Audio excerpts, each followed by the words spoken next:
I love you.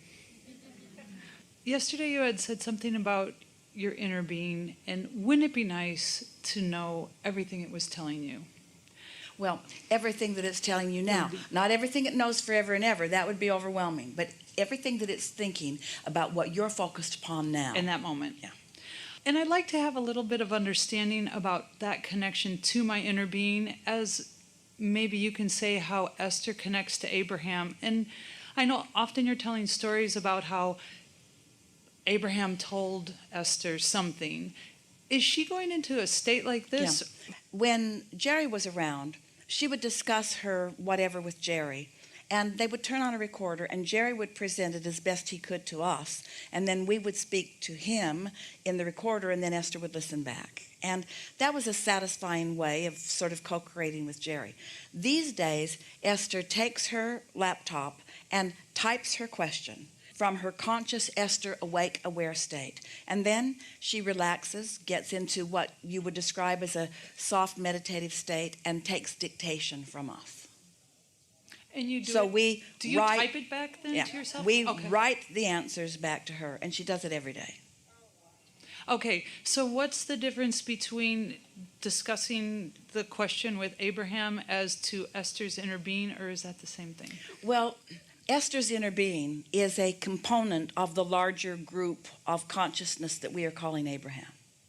Consciousness is a stream, not a clump.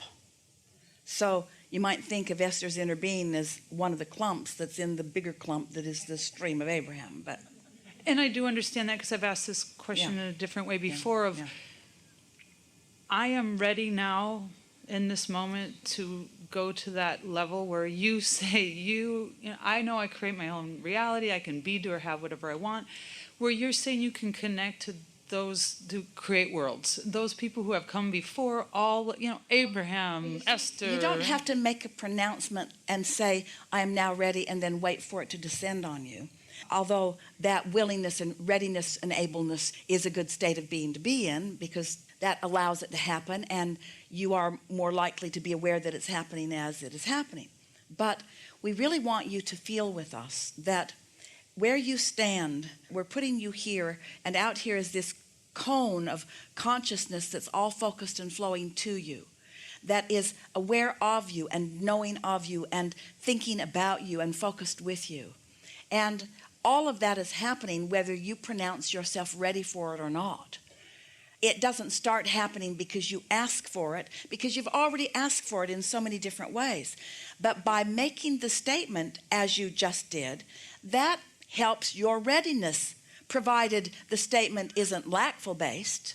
No, it's because... Well, we know it isn't, but if you're saying I'm ready because you're in this needy place, then even though it will continue to flow as it was even before you put it into words, your acknowledgement that you want something that hasn't been happening might keep you from being in the receiving mode.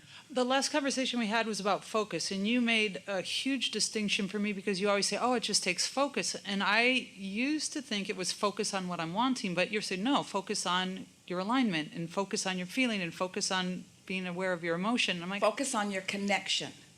Focus on plugging in the toaster before you try to toast the bread. The first time I was ever in the hot seat was the story Esther told about when she went to the DMV with her vision. And I'm like, if she can do that, what could I do if I had that same focus to have that in my hands? We have it in my, it's not a question, but I'm often distracted by menial other things. And I'm like, if this is so important and I have the ability to... But here's the thing that we would like you to settle into, just for a day or 2 or 3 or 10. Magic happens in the menial things too. And just the labeling of it being menial sort of takes the magic away from it. And so if you just acknowledge that Source is involved with you in everything. In the early days when Jerry and Esther were consciously aware that we were flowing to and through Esther, we encouraged them to utilize us in any way they could think of.